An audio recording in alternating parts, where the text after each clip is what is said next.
मैं चाहती थी यहाँ जवानों के साथ बात करूं, यूथ के साथ बात करूं, इसलिए मैं कल राजौरी गई और आज आपके पास आई।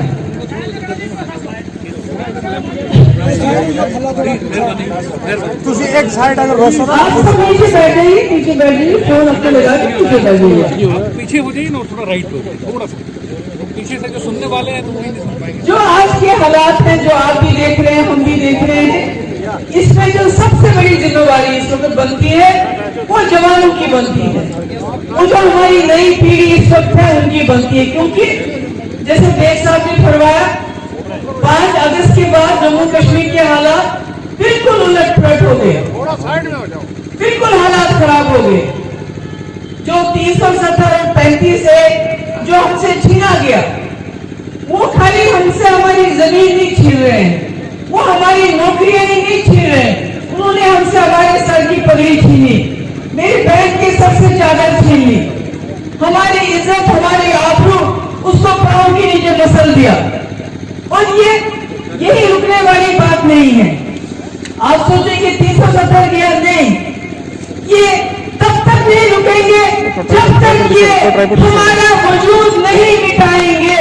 इसलिए अगर अपने वजूद को जिंदा रखना है, अगर जम्मू कश्मीर को जिंदा रखना है, तो जागो, खड़े हो जाओ, बोलो, बात करो। जैसे फैज अहमद फैज साहब ने कहा था, बोल के लब आजाद है तेरे, बोलो, बात करो, खामोश मत रहो, नहीं तो ये हमारा सब कुछ लूट के ले जाएंगे। अभी देखिए हमारी जमीन कश्मीर में, भाई सामने बैठ जाइए, आप हट जाइए, आप बैठ जाइए, आप यहाँ हट जाइए, या बैठ जाइए, बैठ जाइए, आप भी बैठ जाइए नीचे। बैठ जाओ, इसलिए बंद कर चलिए ठीक है, आप जाइए, एक बार बोला इससे चलिए कोई बात नहीं, बोल दिए मत लगाइए, आराम से, कोई बात नहीं, आराम से, ऐसा नहीं करेंगे, ऐसा नहीं करेंगे, आराम से। चलो आजा, बोल, चुप। थोड़े लोग चुप कराई कर रहे। इन्होंने शुरुआत की है, आप भी जानते हैं, जिन जमीनों पे आप 50, 60, 70 साल से रह रहे हैं, मकान बन रहे हैं, आज कहते हैं ये सरकारी या खाली करो, कहते हैं नहीं कहते हैं? कश्मीर में हजारों कनाल जमीन हमसे ले रहे हैं, छीन रहे हैं, वहां पर सिक्योरिटी फोर्सेस के लिए पक्की जगह बना रहे हैं। जम्मू में, कठुआ में जमीन ले रहे हैं, और जो बड़े बड़े सरमायादार हैं, कारखाने वाले हैं, उनको दे रहे हैं। यानी पहले हमारी जमीन और हमारी नौकरियां, अगर 1000 नौकरियां हैं, पहले उसके लिए जम्मू कश्मीर के 2 लाख 3 लाख नौजवान अप्लाई करते थे। आज हमारी 1000 नौकरी के लिए पूरे मुल्क के 50-60 लाख नौजवान अप्लाई करते हैं। तो हमारी बारी कहां से आएगी? हमारी रेत, हमारी बाजरी, उसके लिए भी ठेकेदार बाहर से आते हैं। अब सिर्फ बची थी बिजली, आपने देखा पिछले 2 दिन से बिजली गायब। क्यों? क्योंकि ये बिजली को भी बेचना चाहते हैं, ताकि प्राइवेट लोग आ जाए, बिजली उनको भेज दें, फिर उनका जो दिल करे वो 50 रुपए में जो आप बिजली देते हो वो 1000 रुपए आपसे ले लें, इनको कोई फर्क नहीं पड़ता। इसलिए मेरे भाइयों, मेरे बच्चों, मैं आपसे कहना चाहती हूँ कि ये 370 की लड़ाई 5 अगस्त को खत्म नहीं हुई, ये शुरू हुई। अगर हमने अपना वजूद कायम रखना है, अपना वजूद दायम रखना है, तो हमें बोलना पड़ेगा, पत्थर नहीं उठाना है, बंदूक नहीं उठानी, क्योंकि ये चाहते हैं कि यहाँ का नौजवान इतना तंग आ जाए, इतना फ्रस्ट्रेट हो जाए, या तो वो ड्रग्स खा ले, जैसे हमारे जवानों में खुदा ना खास्ता ड्रग्स की बीमारी हो गई है, बहुत ज्यादा हो गई है।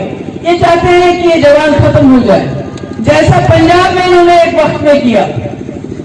वहां छोटे छोटे नौजवान जब उन्होंने बंदूक उठाई, इन्होंने उनको मार दिया, उसके बाद ड्रग्स वहां शुरू हो गए। ये चाहते हैं हमारे जवान भी या ड्रग्स के शिकार हो जाए या बंदूक का शिकार हो जाए।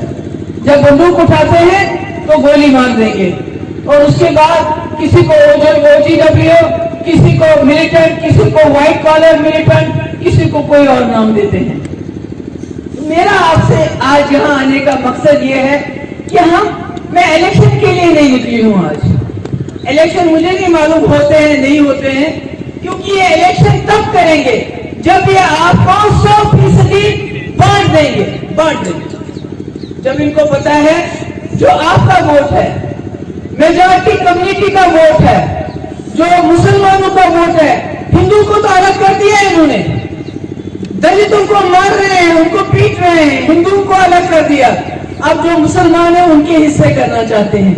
ये शिया, ये सुन्नी, ये डोगरा, ये कश्मीरी, ये गुजर, ये बकरवाल, ये पहाड़ी, ये चाहते हैं कि इनके पास असेंबली में, आप जानते हैं इन्होंने बहुत सारी पार्टीज खड़ी की है नहीं की है, मालूम है ना आपको? वो पार्टीज ABCD जो बन रही हैं, ये चाहते हैं इनकी मेजॉरिटी हो असेंबली में। क्यों?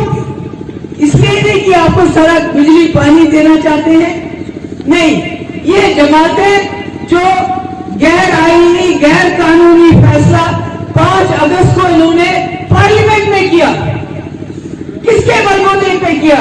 इनके पास 300 पार्लियामेंट मेंबर थे, इन्होंने आईन की धज्जियां उड़ाते हुए एक नाजायज तरीके से हमसे 370 छीना। अब बीजेपी कोशिश कर रही है जम्मू कश्मीर के अंदर कुछ पार्टियां बना के, कुछ इंडिपेंडेंट खड़ा करके, कुछ गुजर पहाड़ी को लगा के असेंबली में इनके पास इतने MLA हो ताकि जो इन्होंने गलत फैसला किया उसको असेंबली के जरिए दुरुस्त करार दे। समझ आ रही है आपको मेरी बात? ताकि जो हमारा केस सुप्रीम कोर्ट में है वो कमजोर हो जाए।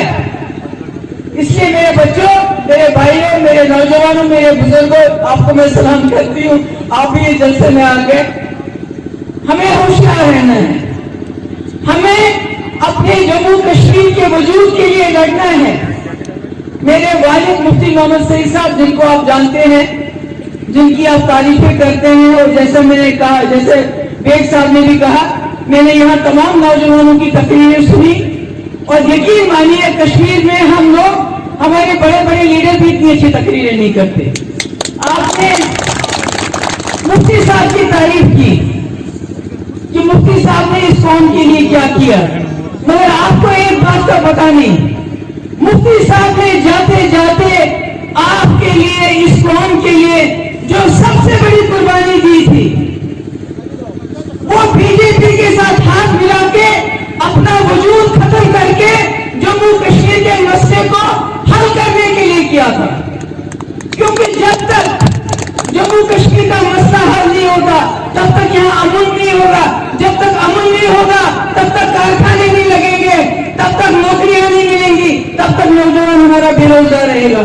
आपको याद है जब मुफ्ती साहब पहली बार वजीर आला बने तो उन्होंने आपके गांव में आपको नौकरी दे दी, रहबर तैलीम, रहबर सेहत, रहबर जंगलात, रहबर ये जो जिला, क्योंकि उस वक्त नौकरियों पे बैन थी, आप नौकरी नहीं लगा सकते, मगर उन्होंने गांव गांव में आपको रहबर तालीम टीचर दिया। ये वो मुफ्ती साहब थे जिन्होंने, जो चाहते थे कि मैं मसले कश्मीर हल करूं, मैं ये खून खराबा बंद करूं, इसके लिए उन्होंने अपने आप को आग में झोंक दिया, मुझे भी झोंक दिया। क्या हमें मालूम नहीं था कि हम बीजेपी के साथ जाएंगे, लोग हमारे खिलाफ होंगे? ये तो हमें भी मालूम था, इतने तो हम बेवकूफ नहीं है। मगर मुफ्ती साहब बीजेपी के साथ क्यों गए?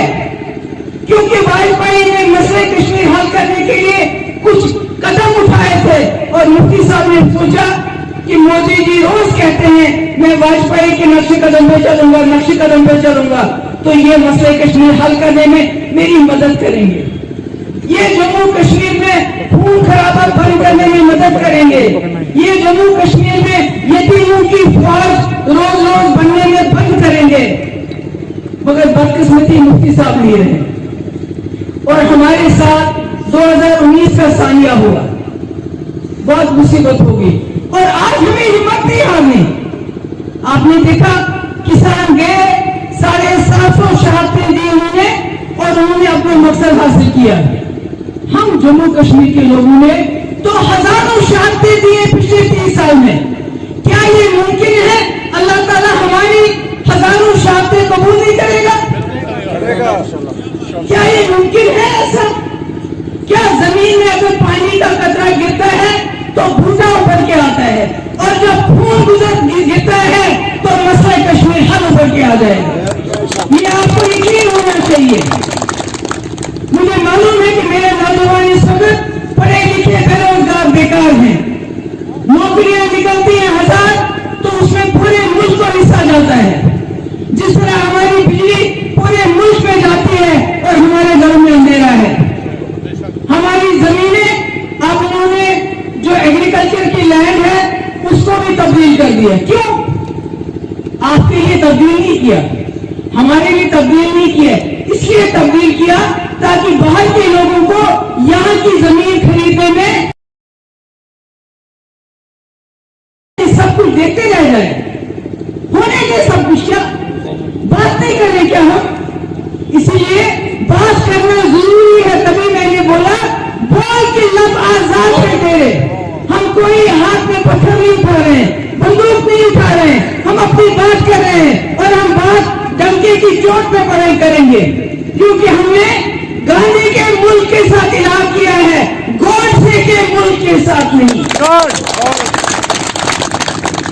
गोडसे का मुल्क हमें नहीं चाहिए, हमें गांधी के मुल्क के साथ इलाज किया है। उस गांधी के मुल्क के साथ जिसमें गंगा जमुना तहजीब है, जहां शेर बकरी एक ही दरिया में एक ही जगह पानी पीते थे, और अब ये वहां मुसलमानों को बाबर की औलाद कहेंगे, औरंगजेब की औलाद कहेंगे, दीमक कहेंगे, कैंसर कहेंगे, और हम खामोश रह के सुनेंगे? नहीं, ऐसा नहीं होगा। हम इनको गांधी के मुल्क को गोडसे का मुल्क बनाने नहीं देंगे, नहीं देंगे, नहीं देंगे। इसलिए मेरे जवानों, मेरी आवाज अकेली क्या करेगी? मैं क्या हूं? मैं क्या हूं? कुछ भी नहीं। जब तक मेरी आवाज के साथ आप आवाज नहीं मिलाओगे, मेरे कदम के साथ आप कदम नहीं मिलाओगे, मैं नहीं बोलूंगी आपको गोली खाना, गोली के लिए मैं आगे चलूंगी, आप मेरे पीछे पीछे चलो। क्योंकि अगर हम आज खामोश रहे, हमारा वजूद मिटा देंगे। ये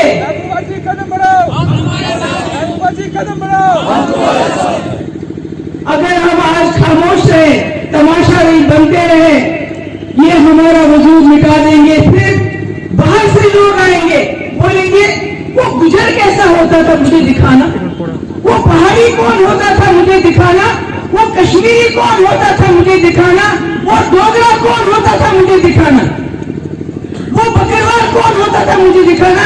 क्योंकि हम नहीं रहेंगे।